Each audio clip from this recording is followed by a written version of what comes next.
with no air. Can't live, can't breathe with no air. It's how I feel whenever you ain't there. It's no air, no air. Hi, my name is Dr. Rubin. I'm a board-certified allergist. I'm going to teach you a little bit about what asthma actually is and some of the underlying processes. And if you want to learn more about your health, hit that follow button.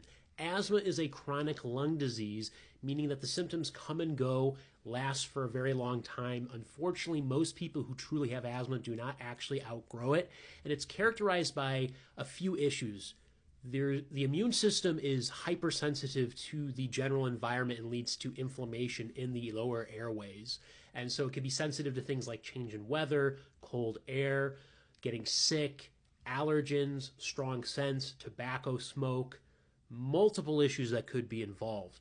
It could lead to mucus production that makes the airways plugged up and harder to breathe.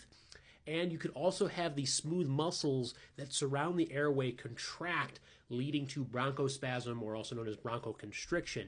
And the issue is it's hard to get the air out when you have asthma. We call that obstructive lung disease. So you can get the air in, but it gets trapped in there, and it's hard to get the air out.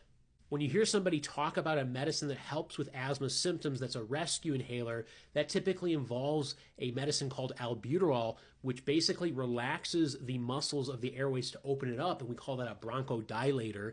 And then some people are on medicines every single day as a controller medication that are inhaled steroids that decrease the amount of underlying inflammation that's occurring to decrease the chances of mucus production and bronchoconstriction.